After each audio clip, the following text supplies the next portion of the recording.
Assalamualaikum warahmatullahi wabarakatuh. Waalaikumsalam warahmatullahi wabarakatuh, Bu. Alhamdulillahirrabbilalamin. Wassalatu wassalamu ala asrofil anbiya'i wal mursalin wa ala alihi wa sahbihi amma ba'du. Alhamdulillah kita masih dapat berkumpul pada siang hari ini dalam pelajaran bahasa Indonesia. Sholawat berserta salam tidak lupa kita sanjung augan kepada Baginda Muhammad Sallallahu Alaihi Wasallam.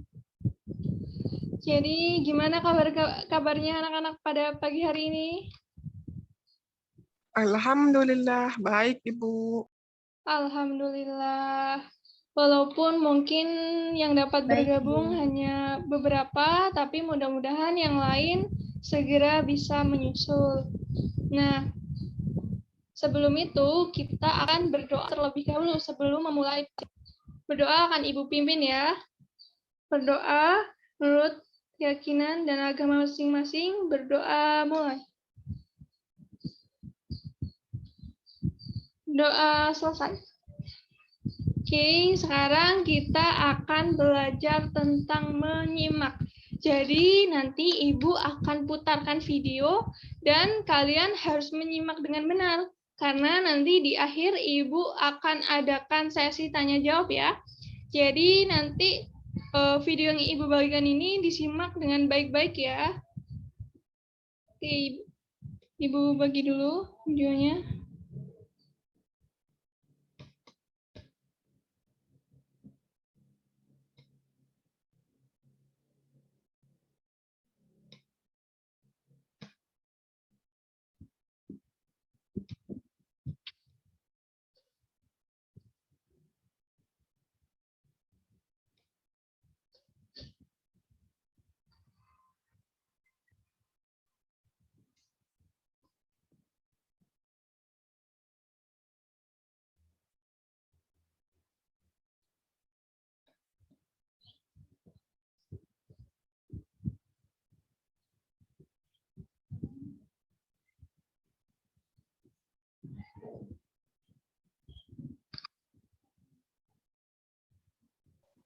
Ibu, mohon maaf, suaranya tidak ada. Oh, sebentar ya. Berarti volumenya kurang keras. Sekarang sudah terdengar?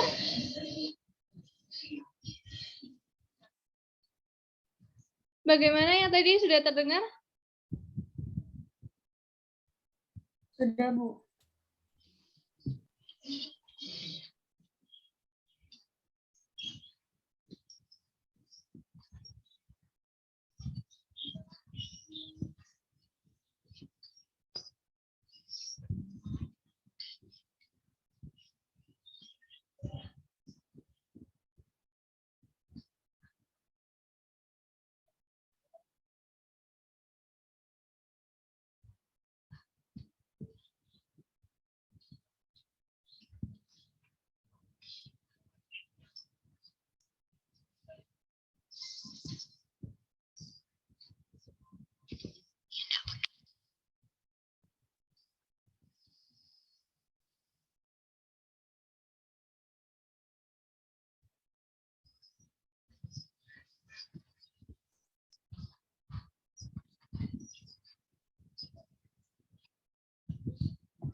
Ibu, mohon maaf masih tidak terdengar. Bagaimana, Lia? Bagaimana, Lia? Ada apa? Suaranya tidak ada, Ibu. Oh, padahal itu udah paling keras ya, sebentar. Mungkin audionya tidak ikut ter-share screen, Ibu.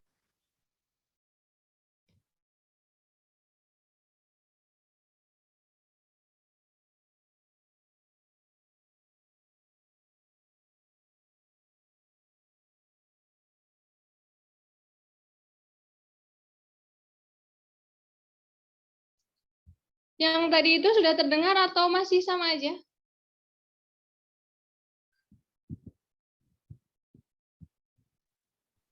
Belum terdengar, Ibu. Sebentar ya.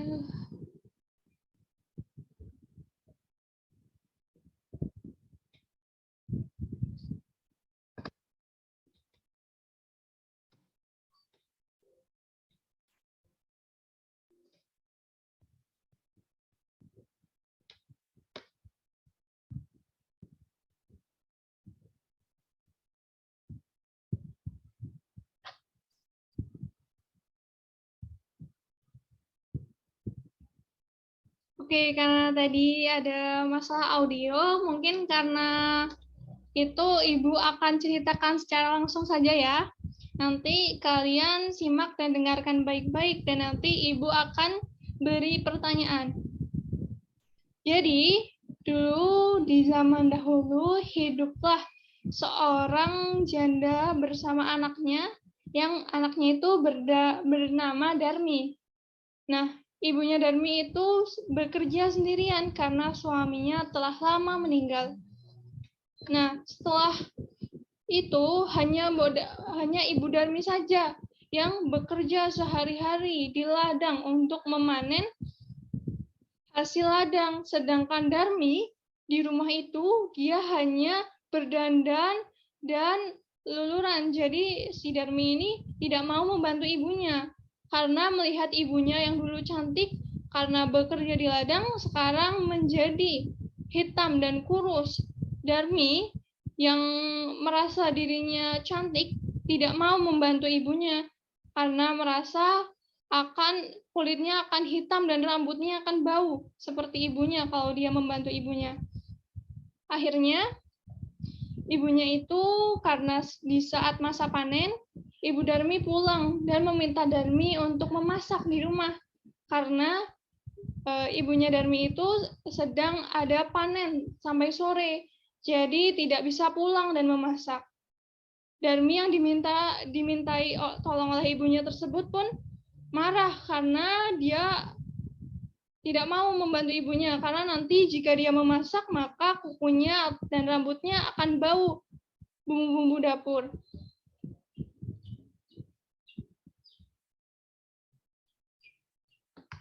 Akan bau bumbu-bumbu dapur. Ibunya pun tetap meminta tolong untuk memasak dan mengantarkannya ke ladang karena ibunya benar-benar tidak bisa pulang. Darmi pun kekeh tidak mau memasakkan dan terus melanjutkan kegiatan mempercantik dirinya dengan berdandan dan menyisiri rambutnya. Ibu Darmi pun pergi ke ladang untuk memanen hasil lahan miliknya. Dan sampai sore Darmi yang ditunggu-tunggu pun tidak datang. Akhirnya Ibu Darmi pulang ke rumah dan melihat di dapur. Ternyata di dapur tidak ada makanan sama sekali. Darmi yang dimintai tolong malah tidak melaksanakan apa yang Ibu Darmi minta. Akhirnya Ibu Darmi pun menemui Darmi di kamarnya. Bukannya meminta maaf atas kesalahannya, Darmi malah marah-marah kepada ibunya. Ibu, kenapa sih ibu kok tidak masak? Aku kan lapar. Ibu Darmi menjawab, tadi kan ibu sudah suruh untuk memasak. Kenapa kamu tidak mau memasak? Darmi pun menjawab, ya kan aku tidak mau memasak, Bu. Nanti ibu tahu sendiri, kulitku yang bagus, tangan-tanganku yang cantik-cantik ini akan bau bawang-bawangan, akan terkena bau dapur lah. Jadi aku tidak mau. Dan akhirnya Ibu Darmi hanya bisa mengelus dada dengan sabar. Keesokan harinya, Ibu Darmi mendapatkan uang hasil panen. Darmi yang melihat itu pun mendekati ibunya dan berkata, Ibu, bedakku dan lipstikku habis. Bagaimana ini? Belikan ya. Ibu Darmi pun menjawab, ya sudah, Ibu akan belikan nanti. Ikutlah ke pasar bersama Ibu, agar ibu tidak salah membelikan. Ibu Darmi pun tetap menuruti keinginan anaknya, walaupun Ibu Darmi tahu bahwa uangnya itu tidak cukup. Akhirnya Darmi dan ibunya pergi ke pasar. Saat di jalan, Darmi bertemu temannya. Akhirnya Darmi menyuruh ibunya untuk jalan di belakangnya, jangan sampai Darmi dan ibunya berdiri bersisihan. Karena ia tidak mau orang lain mengenali ibunya. Saat di jalan, Darmi bertemu temannya dan bertukar sapa. Darmi, kamu mau kemana? Kata temannya. Hai, aku ingin ke pasar membeli peralatan bedak. Temannya itu pun berkata lagi, itu siapa di belakangmu? Darmi menjawab, oh, itu adalah pembantuku. Sudah ya, aku ingin ke pasar. Ibu Darmi yang mendengar itu pun sakit hatinya karena anaknya tidak ingin mengakuinya. Sesaat di pasar, Darmi pun bertemu dengan temannya lagi. Hai Darmi, kamu kemana? Aku ingin ke pasar membeli alat-alat make up. Teman Darmi pun bertanya, itu siapa orang lusuh di belakangmu? Darmi dengan senyuman menjawab, itu pembantuku yang ikut menemaniku. Ibu Darmi yang mendengar itu pun sudah tidak tahan lagi. Ia sangat sakit hati. Akhirnya ia berdoa, ya Allah, ya Tuhan, tolong sadarkanlah Darmi, ya Tuhan. Berilah dia pelajaran yang setimpal agar ia sadar, ya Tuhan. Jangan sampai dia terus sombong, karena hamba sudah tidak tahan dengan kesombongan Darmi, ya Tuhan. Akhirnya setelah itu, langit guntur, menggembur-gembur. Dan Darmi tiba-tiba tidak dapat bergerak. Darmi hanya tidak dapat menggerakkan kaki. Dia bingung, tiba-tiba kakinya berubah menghitam menjadi batu. Darmi pun menangis meminta tolong kepada ibunya. Ibu, tolong aku. Ibu Darmi pun hanya melihat dengan menangis dan membiarkannya, karena itulah ganjaran yang setimpal atas perbuatan Darmi. Setelah itu, Darmi berubah menjadi batu dan terus menangis meminta ampun kepada ibunya. Jadi itulah tadi kisah batu menangis yang ibu ceritakan. Nah, selanjutnya adalah ibu akan bertanya tentang cerita yang tadi ibu tanyakan. Adakah yang pertama, ibu akan bertanya, siapa saja tokoh dalam cerita batu menangis? Ada yang bisa menjawab? Darmi, Bu. Ibu Darmi, lalu temannya Darmi, Bu. Oke, betul Mira. Jadi tokoh-tokohnya ada Darmi, ada Ibu Darmi, dan teman-temannya. Pertanyaan kedua, di mana sajakah latar tempat yang ada dalam cerita batu menangis? Ada yang bisa menjawab tempat yang ada dalam cerita? Lia, Ibu. Oke, Lia, silahkan. Ada di rumah, ada di ladang, terus jalan menuju pasar, dan di pasar, Ibu. Oke, betul. Yang terakhir, pertanyaan yang terakhir. Apa pesan moral yang dapat diambil dari cerita batu menangis? Ada yang tahu? Pesan moral yang dapat diambil. Oke, Indri, silakan. Kita harus berbakti kepada kedua orang tua, terus harus menghormati, harus menyayangi orang tua, karena kesuksesan dan kebahagiaan itu tergantung sama orang tua. Gitu. Betul. Jadi jawaban pesan moral yang bisa diambil dari cerita batu menangis, kisah Darmi dan ibunya itu adalah kita harus berbakti kepada orang tua. Jangan karena itu mentang-mentang itu orang tua kita bisa semena-mena dengan orang tua kita. Ketika kita disuruh, ya kita sebisa mungkin harus membantu ibu kita. Jangan semena-mena ya untuk anak-anak. Nanti misal kalau ibunya meminta sesuatu, minta tolong dong beliin garam di warung, ya kita sebagai anak yang berbakti kita harus melaksanakan apa yang diperintah oleh orang tua kita. Oke, karena jam sudah habis, Ibu akhiri. Mohon maaf bila ada kesalahan dalam saat Ibu mengajar. Ibu akhiri. Wabillahi taufiq wal hidayah. Wassalamualaikum warahmatullahi wabarakatuh. Waalaikumsalam warahmatullahi wabarakatuh. Terima kasih, Bu. Ya, sama-sama.